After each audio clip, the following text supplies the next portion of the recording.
योशिया के दिनों में परमेश्वर के मंदिर को निग्लेक्ट किया गया था।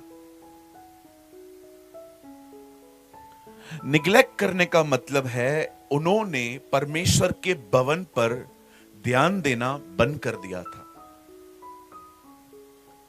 आज ये बड़े दुख की बात है कि चर्च में बहुत सारी चीजें पुरानी होती हैं, लेकिन हमारे घर में हर चीज नई होती है। It's a sad thing. आज बहुत जगहों पर कलीसिया बहुत पुरानी है, लेकिन लोगों के घर बड़े furnished. It's sad, it's not a good thing. ये अच्छा नहीं है। मैं तो कहता हूं हमारे घर कैसे भी बने हो, खुदा का घर खूबसूरत होना चाहिए। You know, the days of Joshua, the Bible says the temple of God was neglect. और जब योशिया राजा बनता है, बाइबल कहती है वो परमेश्वर के घर की मरम्मत करवाता है। आप बिलीव करिए, वो अपने सोने चांदी को कारीगरों को देता है, याजकों को देता है कि वे उसके घर को बनाएं।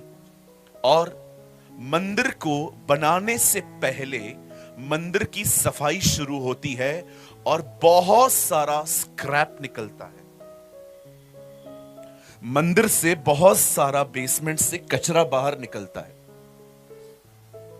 और जब उस कचरे में से उन्हें एक ऐसी किताब मिलती है जो स्क्रॉल की हुई थी। You know, in these days, जरा आप आराम से देखें, बाइबल इन दिनों में स्क्रॉल नहीं है, बाइबल इन दिनों में बाइंडिंग है। लेकिन पहले ऐसे नहीं होता था। पहले की जो किताबें होती थी वो लकड़ी में फोल्ड होती थी, जिनको हम कहते हैं स्क्रॉल। लेकिन आज ये प्रभु का एक अनुग्रह है कि हम स्क्रॉल्स नहीं, हम बाइंडिंग बाइबल को अपने हाथ में लेते हैं। लेकिन उन दिनों में ऐसा नहीं था। इवन आज भी अगर आप इजराइल में जाएंगे तो बहुत सारी चीजें आपको वहां पर स्क्रॉल में मिलेंगी। मेरे पास है, किसी ने मुझे भेजी थी।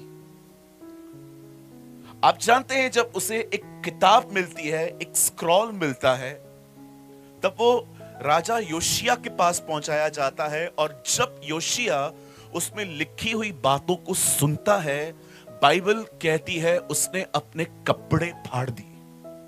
He tore his clothes.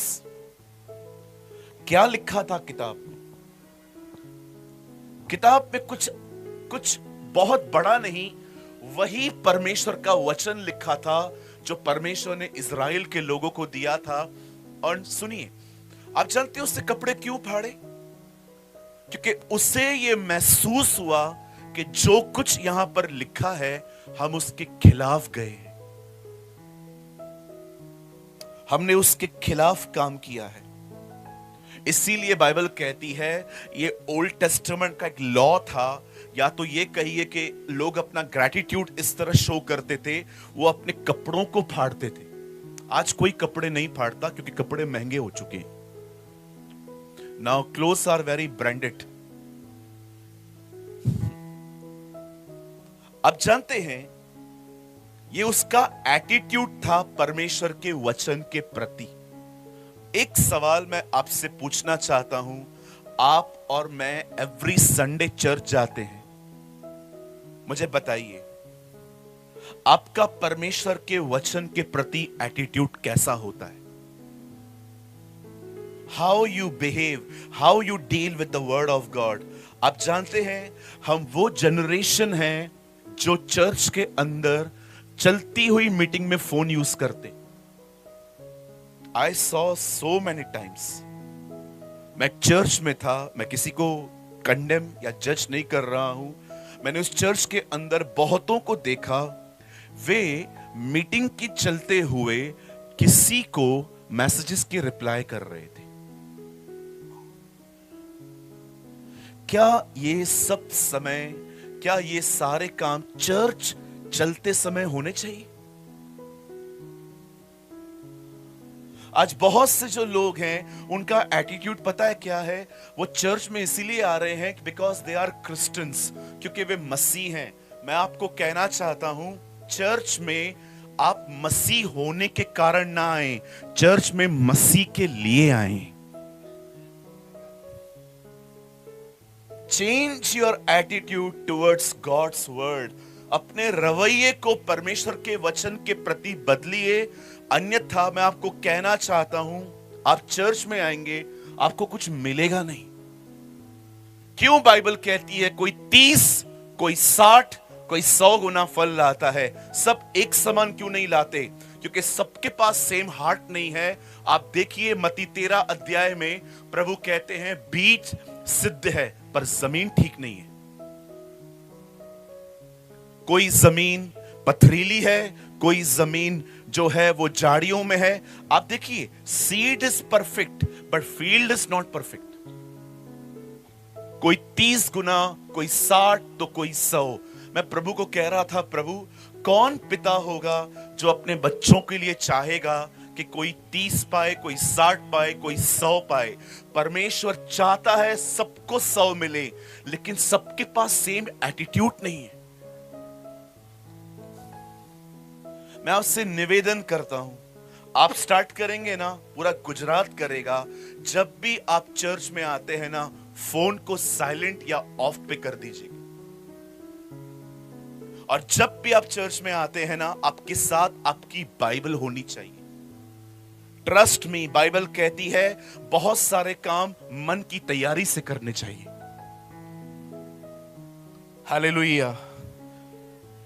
ये सारी बातें मैं मैसेज को स्टार्ट करने से पहले इसीलिए बता रहा हूं क्योंकि आज प्रभु आपको बहुत वचन के द्वारा सामर्थी करने वाला है। मैं बिलीव करता हूं आज बहुत सारे यहां पर लोग यहां से बदल कर लौटेंगे उसके वचन के द्वारा। लेकिन फर्स्ट सेट योर एटीट्यूड। कुछ खुल के बात कर सकते? आपको बुरा तो नहीं लगेगा? हाँ जी, नहीं लगेगा, लगेगा। आजकल 4 तरह के लोग हैं चर्च में। एक पहले वाले ये हैं, ये इसीलिए चर्च में आते हैं बिकॉज वो मसीह हैं। एक्चुअली बाइबल नहीं कहती है आप मसीह हो इसलिए चर्च में आओ, बाइबल कहती है मसीह के लिए आओ। दूसरे, अब मुझे लगता है आप मुझे घूर घूर के देखेंगे, ये क्या बोल दिया। दूसरे ये इसीलिए आते हैं क्योंकि जिसको पसंद करते हैं वो भी इधर ही है। ओ मैंने देखा है जी, मैं मजाक नहीं कर रहा हूं, मैं अपनी बड़ाई नहीं कर रहा हूं। आप उस व्यक्ति को सुन रहे हो जो इंडिया में सबसे ज्यादा ट्रैवल करता है। आई एम सॉरी, आपको लगेगा अपनी बड़ाई नहीं कर रहा हूं। ये सारी बातें मैंने अपनी आंखों से देखी है। कई बार कई लोग आंखों ही आंखों में, मीटिंग पूरी हो गई है, जल्दी स्कार्फ पहन ले, बाइक के पीछे लेके। आइए तीसरे, अब तो मुझे अब और भी गुस्से में देखोगी। तीसरे लोग इसीलिए हैं क्योंकि चर्च खत्म होने के बाद खाना मिलता है। हाँ बिल्कुल, मैंने देखा है। एक पास्टर ने मुझे कहा, पास्टर जी इन दिनों में लोग चर्च में कम आ रहे हैं, मैं क्या करूं? मैंने कहा एक संडे अनाउंस करो, दूसरे संडे बिरयानी है। अगर लोग ना आए तो मैं पास्टरी छोड़ दूंगा। उन्होंने ऐसा किया, खड़े होकर कहा अगले संडे चर्च में बिरयानी है, सब लोग आइएगा, सब खा के जाइएगा। और पास्टर गेट पे खड़े होके देख रहे थे लोग कैसे आ रहे थे, मैं और मेरा घराना यहोवा की से। बहनों ने बच्चों को भी ट्रेन कर दिया, भले खाना मत लेकिन लेना, तेरे बाप को रात को वही गर्म करके दूंगी।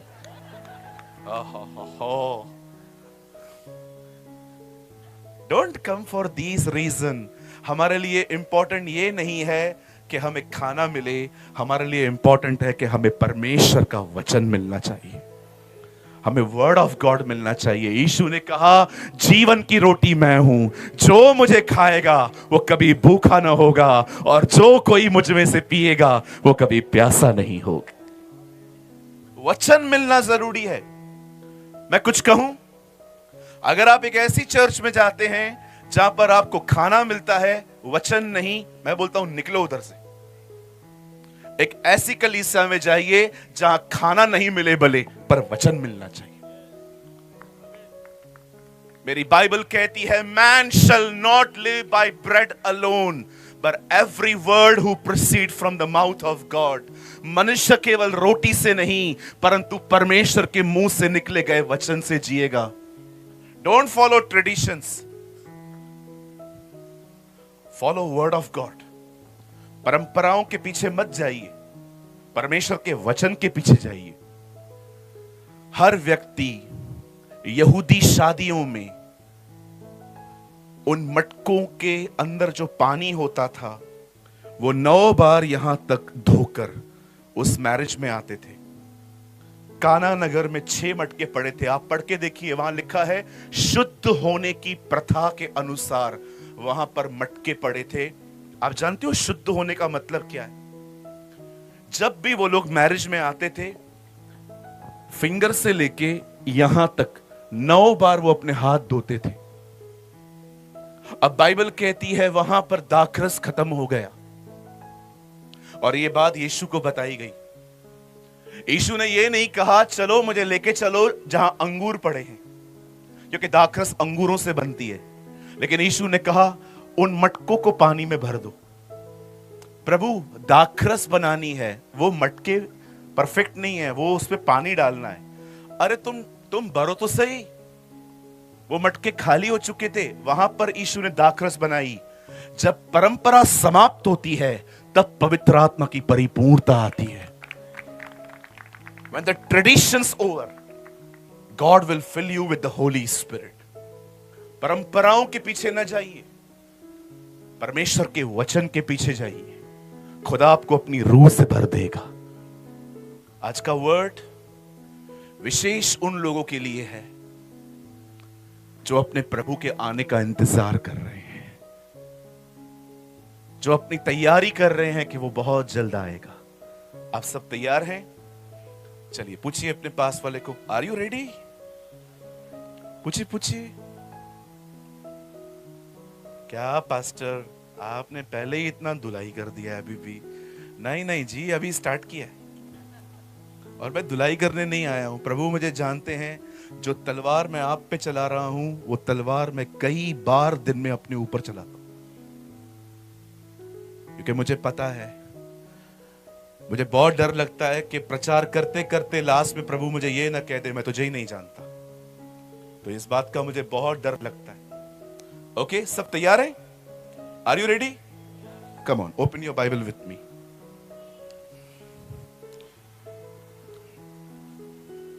मैथ्यू चैप्टर 5 मेरे साथ खोलें। मत्ती रचित सुसमाचार उसका 5वां अध्याय। मैथ्यू 5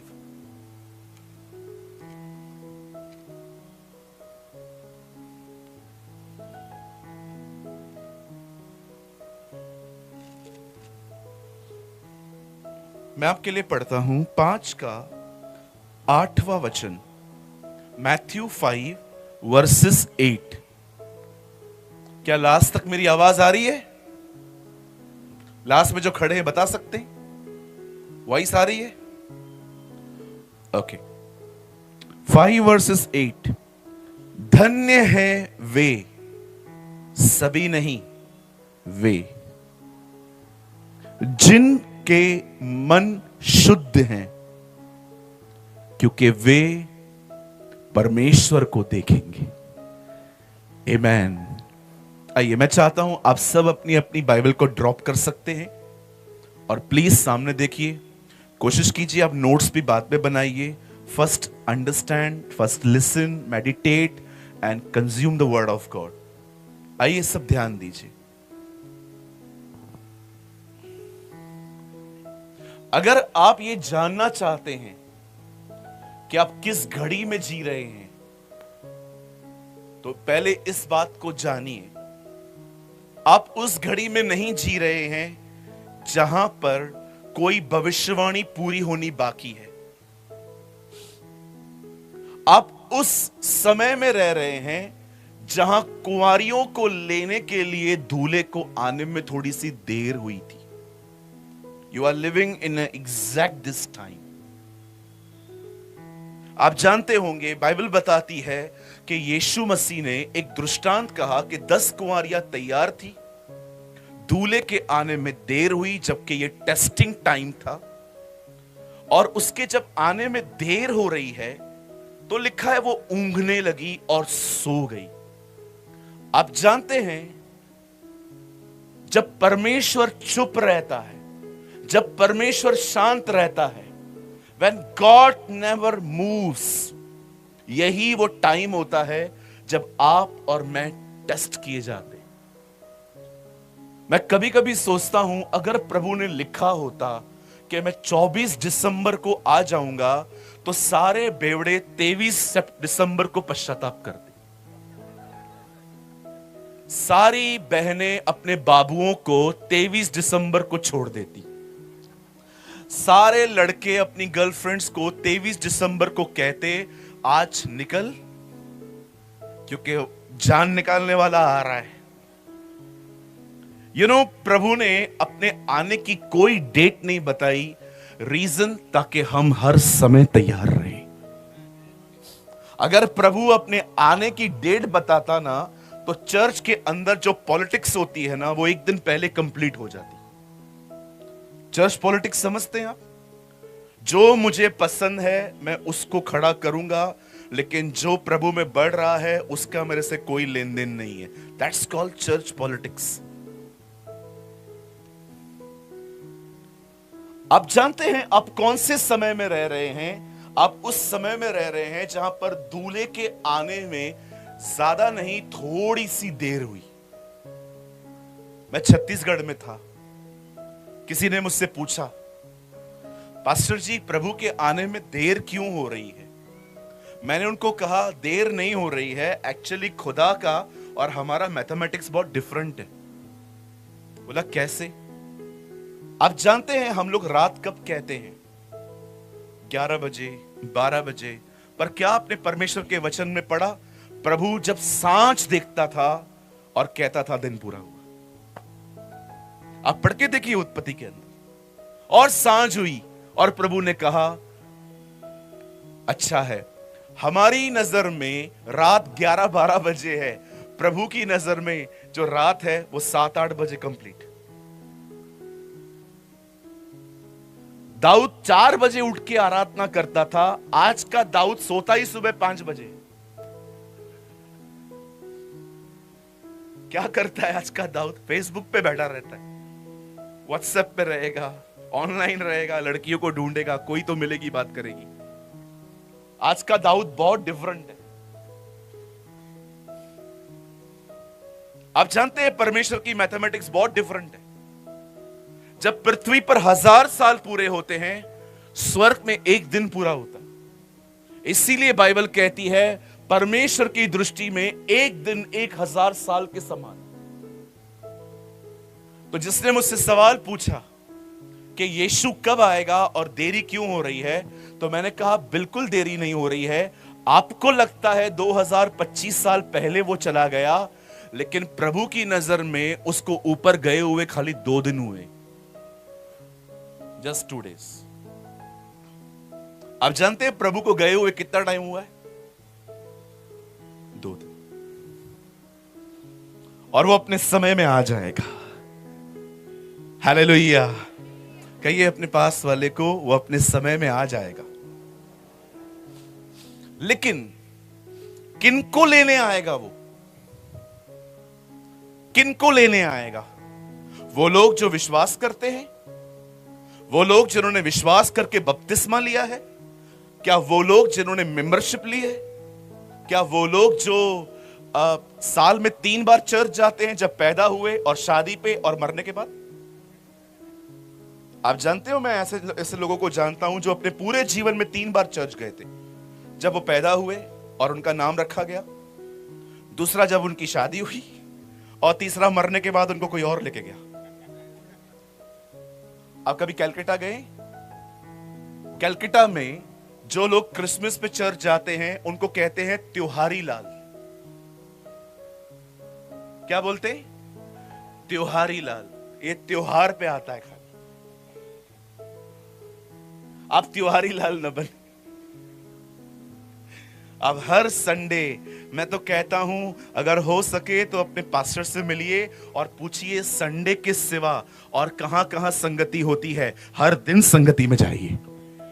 बाइबल कहती है जैसे जैसे उस दिन को निकट आते देखो और भी अधिक मिला करो, और भी अधिक संगति किया करो। आप बिलीव करिए, हमारे चर्च के अंदर हम 4 दिन हफ्ते में मिलते हैं। हम संडे मिलते हैं, ट्यूसडे मिलते हैं, थर्सडे मिलते हैं। आप बिलीव कीजिए, हम हफ्ते में 4 बार मिलते हैं और हर महीने कम से कम हम 5 दिन उपवास करते हैं, क्योंकि बाइबल कहती है आपस में संगति करो। बुरी संगति अच्छे चरित्र को बिगाड़ देती है। इसका उल्टा करिए, अच्छी संगति बुरे चरित्र को बना देती है। जितना आप अपने भाई बहनों के साथ संगति करेंगे, मैं आपको सच कहता हूं, उन लोगों का अभिषेक आपके ऊपर आएगा। The anointing will come upon you. आइए अपने पास वाले से कहिए, उन्हें कहिए हमें रोज संगति करनी चाहिए। कहिए कहिए अपने पास वाले से।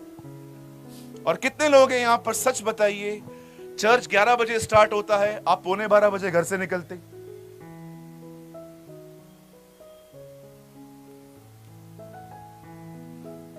11 बजे चर्च स्टार्ट होगा, 11:15 बजे हम घर से निकलते हैं, क्योंकि वर्शिप में खड़ा रहना पड़ता है और वचन में बैठने को मिलता है। मैं बहुत सारे लोगों को जानता हूं जो वर्शिप अटेंड नहीं करते, सीधा वचन के लिए आते हैं। नो, मैं आपको कहना चाहता हूं, 15 मिनट पहले जाइए। परमेश्वर आपके इस रवैये को देख के आपको आशीष देगा।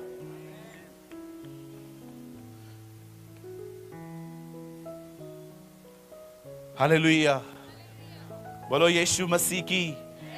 कितने लोग को मेरी बातें चुभ रही हैं? हाँ, मैंने देखा आपने हाथ उठाया।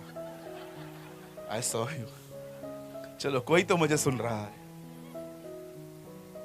आप एक बात कहूं, बुरा नहीं मानेंगे, सत्य पहले चुपता है फिर स्वतंत्र करता है। सत्य पहले स्वतंत्र नहीं करेगा, पहले वो चुभेगा। कई लोग कहते हैं सच्चाई कड़वी होती है। बिल्कुल गलत बात है ये बहुत पूर्वजों से चली आ रही है ये बात। मैंने फाइंड आउट की ये सच नहीं है। आप विश्वास कीजिए, सच बहुत मीठा होता है। हमारे अंदर कड़वाहट होने के कारण कड़वा लगता है। जिसमें गड़बड़ होती है ना, उसको कड़वा लगता है। कितने लोगों ने कहावत सुनी है, जब घी सीधी उंगली से ना निकले तो काय को टेढ़ी करो, तवे पर रखो ना।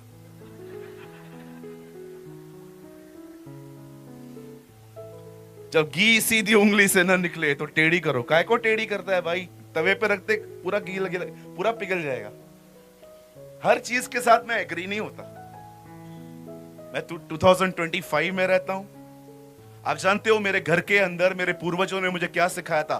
भर भर के खाना खाया कर, अच्छे से खाना खाया कर। मैं आपको सच्ची कहता हूं, आपको अधिक जीना है, अधिक जीना है, कम खाओ।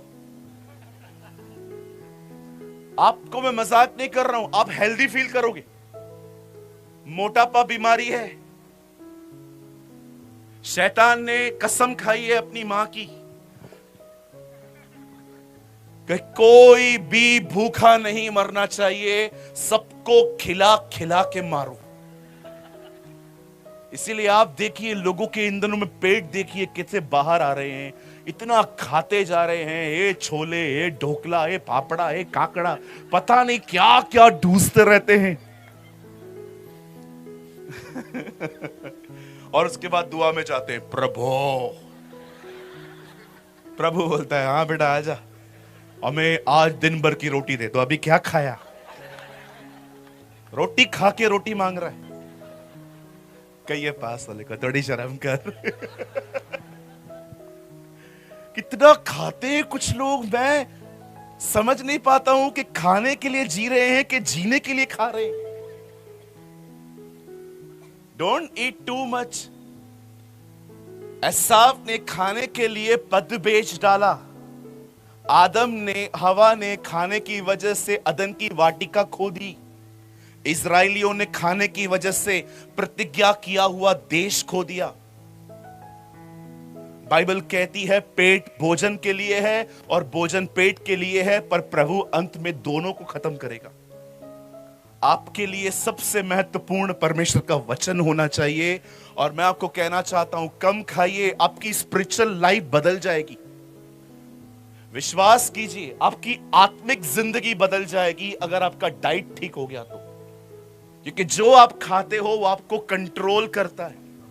आप लस्सी पी के देखो, आपको नींद आती है। क्यों? क्योंकि वो आपके अंदर जाती है और आपके नसों के अंदर जाती है और आपकी नब्ज में नींद आना स्टार्ट हो जाती है।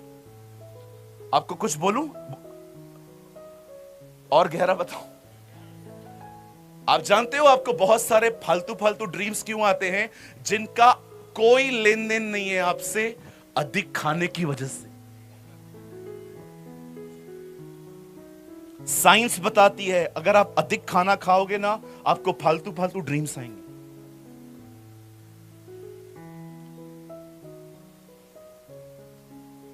प्लीज अब जो मैं कह रहा हूं, अगर हो सके तो उसको प्रिंसिपल बनाइए।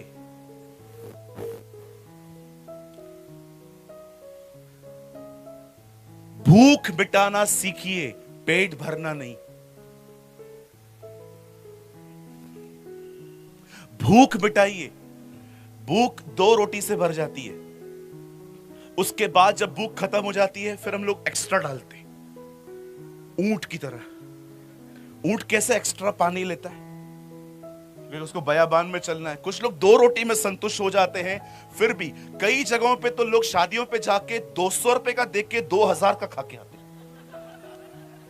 कोई चीज नहीं छोड़ते और बकायदा लास्ट में जब निकलते भी है ना, ऐसे मुंडी घुमा लेते, कुछ बचा तो नहीं। अरे साउथ इंडियन।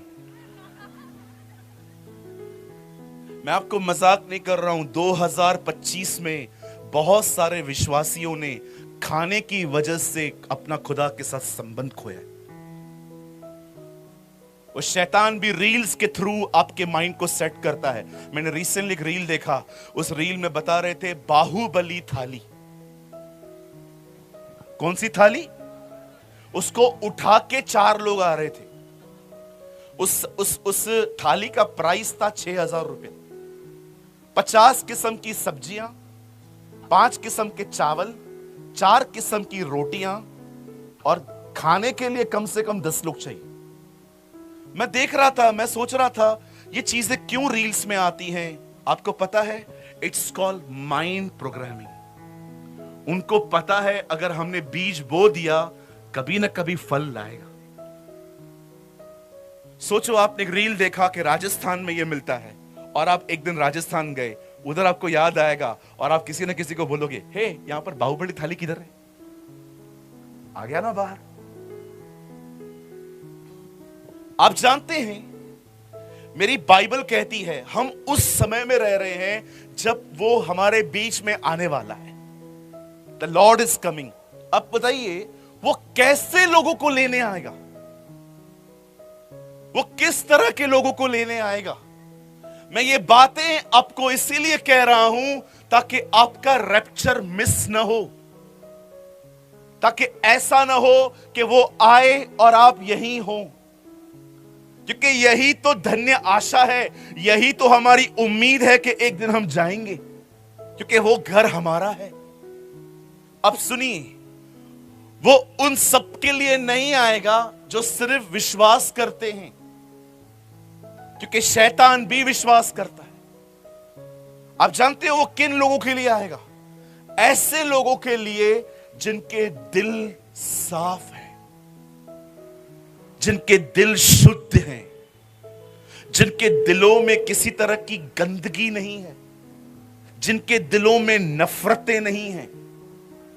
अगर आपको लगता है कि यस पास्टर आप सही कह रहे हो, पता है आज एक सबसे बड़ी डिसेप्शन क्या है चर्च के अंदर?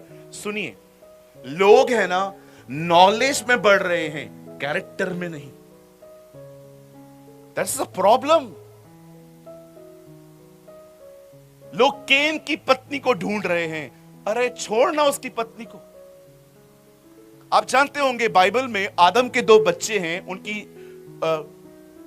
केन और हाबिल। बाइबल केन के पत्नी का नाम नहीं बताती और यह भी नहीं बताती वो कहां से आई थी, और लोग केन की पत्नी को ढूंढ रहे हैं। इतना यीशु को ढूंढते तो वो मिल जाता। हर जगह पे मैं जाता हूं, लोग कहते हैं पास्टर जी केन की पत्नी का नाम क्या था? कहां से बताऊं जब लिखा ही नहीं है? कहां से बताऊं मैं आपको जब लिखा ही नहीं है? लूत की पत्नी का नाम भी बाइबल में नहीं लिखा है, आप पढ़ के देखिए, मिस लॉत लिखा है वहां पर, लूत की पत्नी। भाई पत्नी का नाम नहीं बताती है बाइबल। जब बाइबल नहीं बता रही है तो आप क्यों खोज रहे हो? नहीं। एक चर्च में मैं गया, उन्होंने कहा पास्टर जी लूत की पत्नी कौन थी हमें बताइए। मैंने कहा नहीं पता है भाई, नहीं लिखा है। नहीं आपको पता है। मेरे कहां से पता है? नो, आप स्कॉलर हो, आपको पता है। मैंने कहा हाँ कमला नाम है, जा अभी इधर से। अरे जब लिखा ही नहीं है तो कहां से बुलाऊं? अभी तो मैं इतना तंग हो गया हूं, जब लोग मुझसे पूछते हैं ना उसकी पत्नी कौन है, मैं उनको कहता हूं पुलिस स्टेशन में मिसिंग का कंप्लेन लिखवा के आया हूं, जब मिलेगी पूछ के बता दूंगा। क्यों ज्ञान के पीछे भागते हैं आप?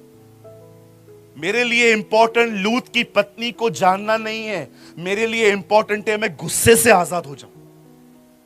That is more important for me.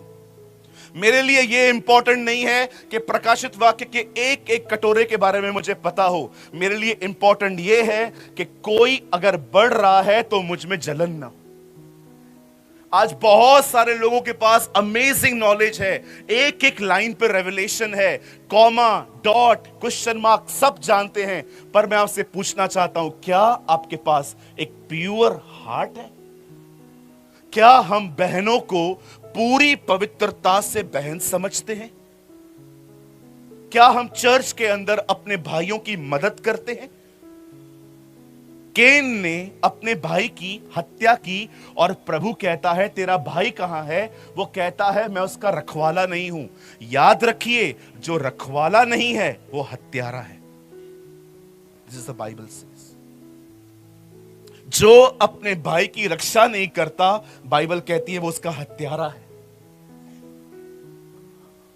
क्या हम एक अच्छे दिल में हैं?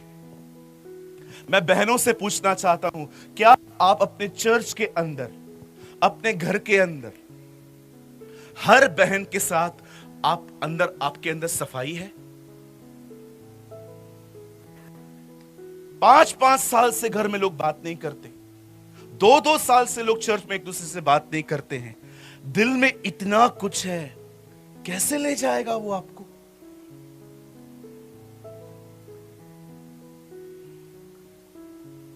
मैं एक चर्च में था, 2 ग्रुप्स थे वहां पर बहनों के। एक को कहा गया सुबह आप वर्शिप करो, दूसरों को कहा गया शाम को आप वर्शिप करो। सुबह की मीटिंग में जो शाम को गाने वाले थे वो नहीं थे, शाम की मीटिंग में जो सुबह ने वर्शिप किया था वो गायब थे। कोई किसी की वर्शिप अटेंड नहीं कर रहा था। मीटिंग के बाद में जब वो सब मुझसे मिले, मैंने कहा क्या बात है, आप लोग एक दूसरे से बात नहीं करते हो? नहीं हम नहीं करते। क्यों नहीं करते हो? नहीं पास्टर जी ये ऐसे हैं, ये ऐसे हैं, ये ऐसे। मन में इतना गड़बड़ है और आप उसको बोलते हो मैं आपसे प्यार करती हूं। ये ढोंग है। This is hypocrisy. याद रखिए, जो लोग 6 दिन बॉलीवुड के सॉन्ग गाते हैं, 7वें दिन उनकी आराधना नहीं होती। आप 6 दिन बॉलीवुड के सॉन्ग गाइए, तुम ही हो, तुम ही हो, तुम ही हो। दुष्ट आत्मा भी तुम ही हो, तुम ही हो, तुम ही हो, तुम ही हो, कई बार। और 7वें दिन प्रभु आप मेरा पहला प्यार है, और प्रभु ऊपर से चुप, झूठ बोलता है। कई लोग संडे को चर्च में आएंगे, पिछला सब भूल कर मैं आगे दौड़ा चलूं, जो मेरे लिए धन था। हाँ बोलना, मेरा पैसा देगा कि नहीं? नहीं देगा, ठीक है, वापस चर्च के अंदर पिछला सब भूल कर वर्शिप में भी झूठ बोलते।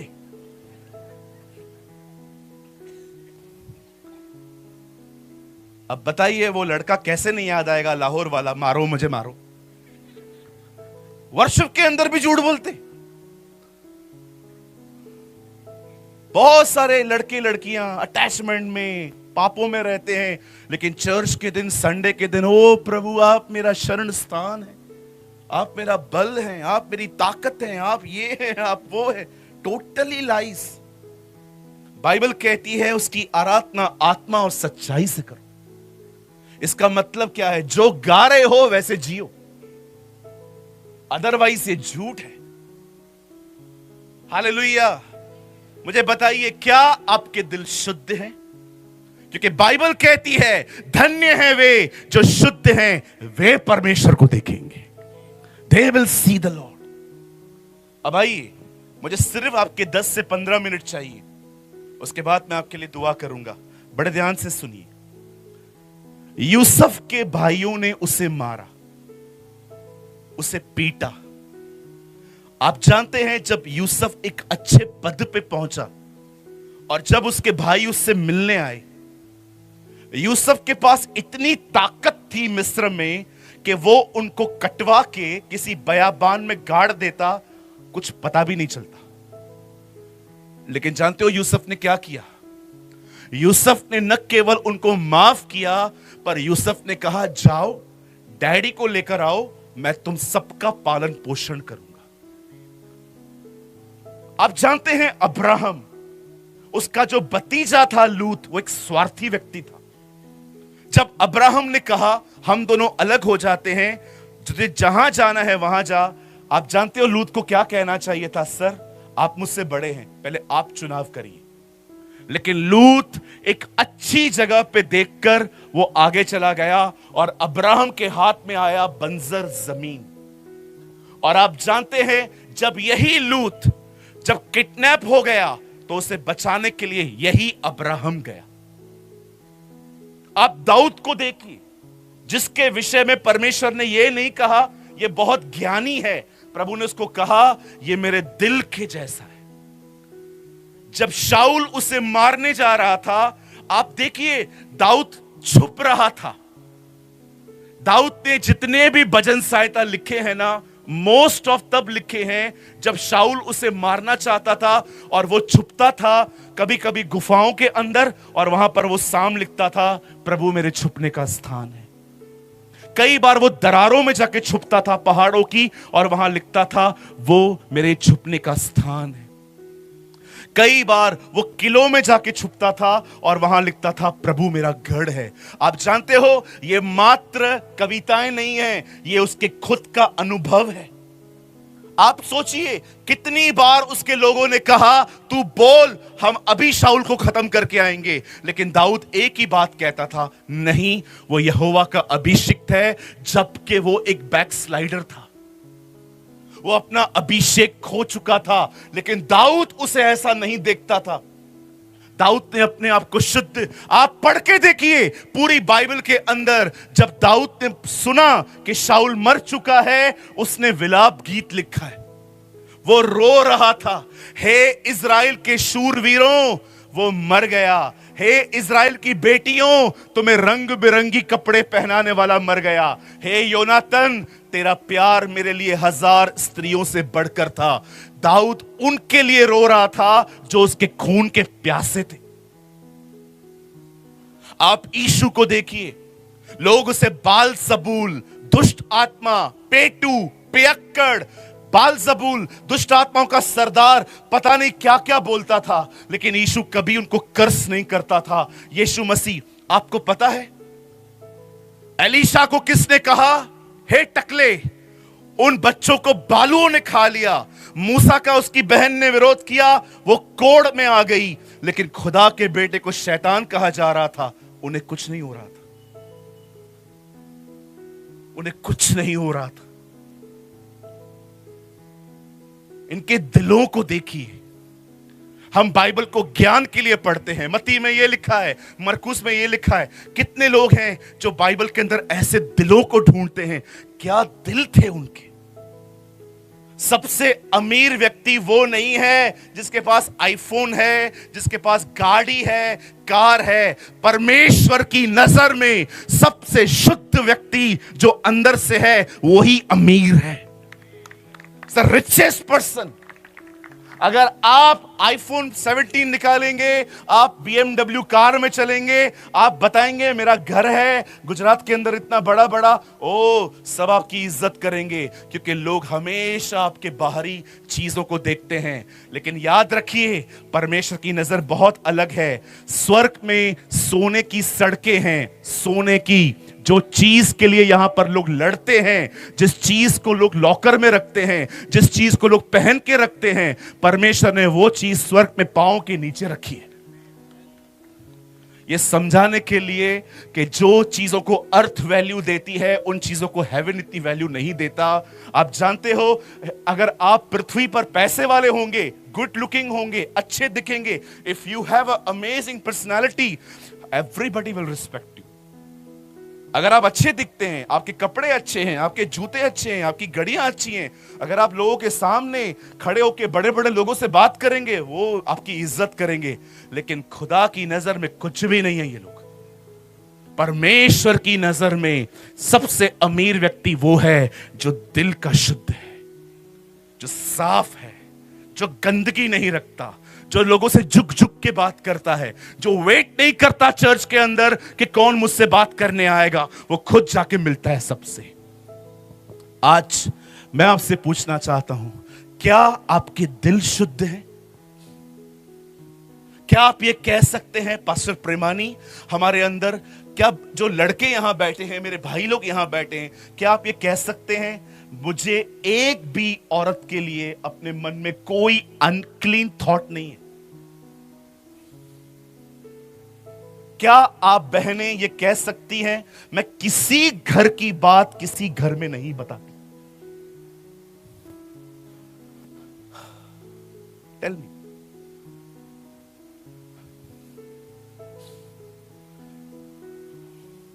आई डोंट नो मैं ये बात कैसे कहूं। आप में से कुछ लोग मुझे एक झूठा वक्ता भी बोल सकते हैं फिर तो, लेकिन चलो मैं बोल देता हूं।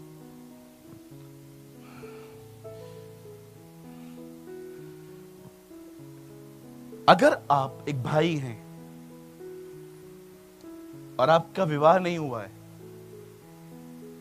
और आपके माँ बाप आपको कह रहे हैं एक लड़की है, उससे हम सोच रहे हैं तेरी बात चलाने के लिए, और वो तुझसे आज मिलना चाहती है, और आप एक जगह पे बैठे हैं और वो लड़की आपको वो ये बोल रही है, मैं आपसे शादी करने के लिए तैयार हूं, मैं आपके साथ रहने के लिए तैयार हूं, लेकिन एक दिक्कत है, मैं किसी को पसंद करती हूं, मैं आपके साथ रहने को तैयार हूं, पर क्या यह हो सकता है कि साल में एक दिन खाली मैं उससे मिल सकती हूं?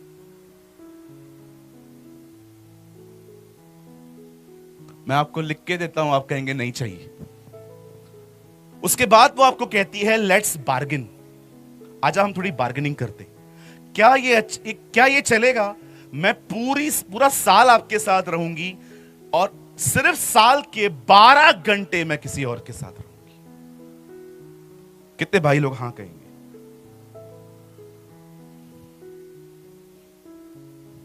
चलो लेट्स मोर बार्गेन।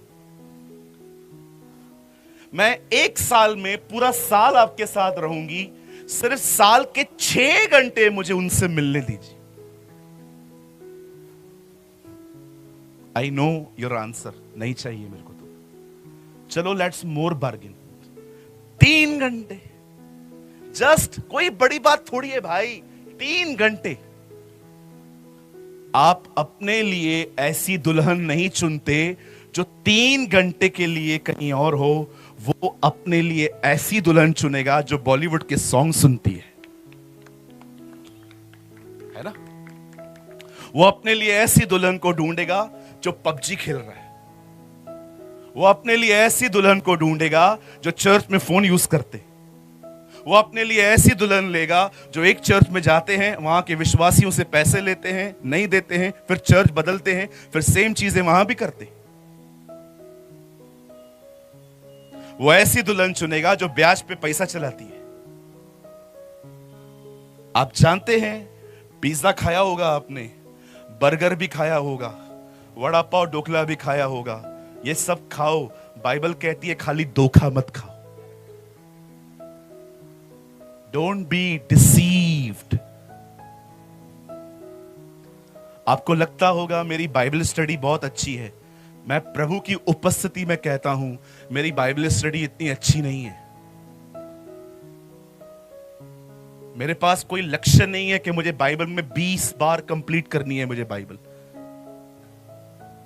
मैं रोज एक चैप्टर पढ़ता हूं, सुबह को पढ़ता हूं, सारा दिन उसको मनन करता हूं, फिर दोपहर को सेम चैप्टर पढ़ता हूं, फिर और ज्यादा मनन करता हूं, और रात को सोने से पहले वही चैप्टर फिर से पढ़ता हूं।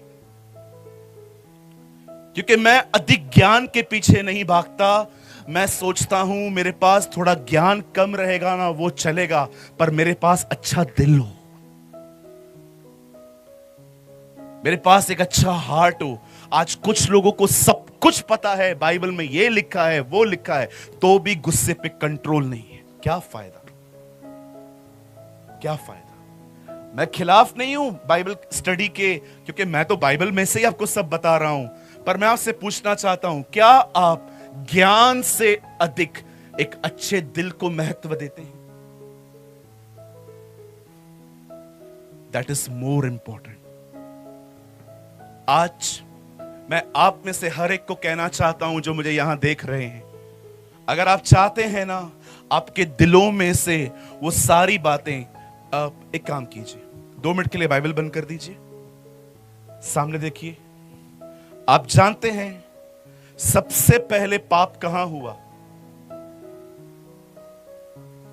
यस, सबसे पहला पाप अदन की वाटिका में नहीं हुआ है। सबसे पहला पाप शैतान के दिल में हुआ है। उसको बड़ा बनना था ताकि लोग उसकी आराधना करें। इसीलिए जब वो नीचे आता है, आदम को, जब वो नीचे गिरता है और प्रभु आदम को बनाता है, वो क्या कहता है? फल खा तू उसकी तरह बन जाएगा। आप देख रहे हो, सेम जहर वो आदम में डाल रहा है। जब यीशु से मिलता है तो क्या कहता है? मेरे सामने झुक, मेरी आराधना कर। बदला नहीं है अभी तक, अभी भी सेम है।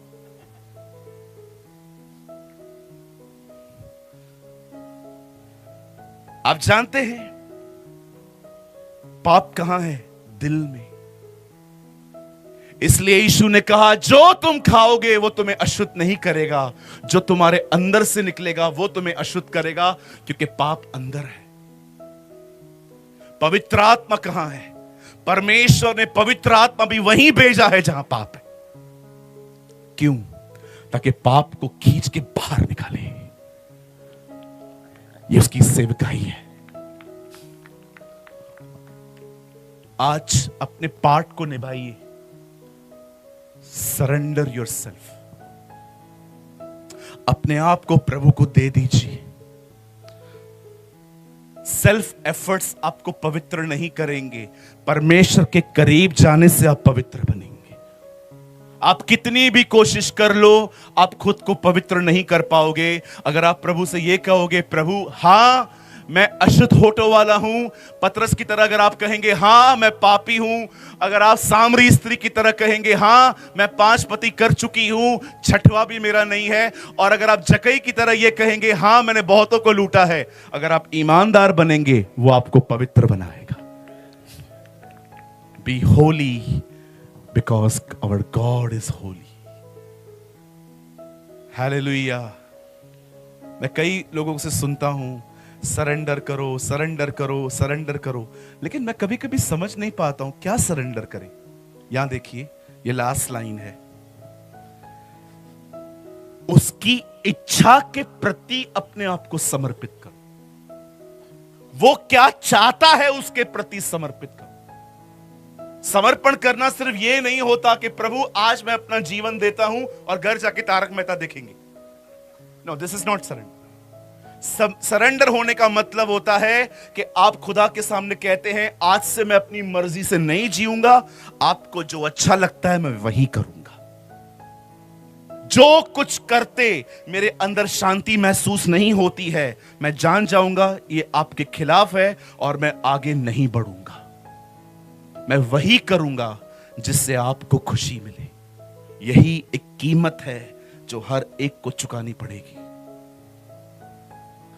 आज इस मीटिंग के अंदर मैं आप में से हर एक को नहीं उठाना चाहता। जब आज इस मैसेज को मैं प्रिपेयर कर रहा था, जब प्रभु ने मेरे दिल में यह संदेश डाला, मैं प्रभु से कह रहा था, प्रभु कितने लोग इस वचन को समझ पाएंगे? आधे से ज्यादा तो लोग मुझे कहेंगे क्या पिटाई है ये तो। पर मुझे परमेश्वर ने कहा, डर मत, बोल, प्रीच। यहां पर बहुत सारे मेरे लोग, ईमानदार लोग हैं जो इस संदेश को सुनने के बाद तैयार होंगे। यस, प्रभु आपके लिए मुझे ले आया था आज, क्योंकि वो जानता है यहां पर बहुत लोग हैं जो उसकी दुल्हन है। हालेलुया।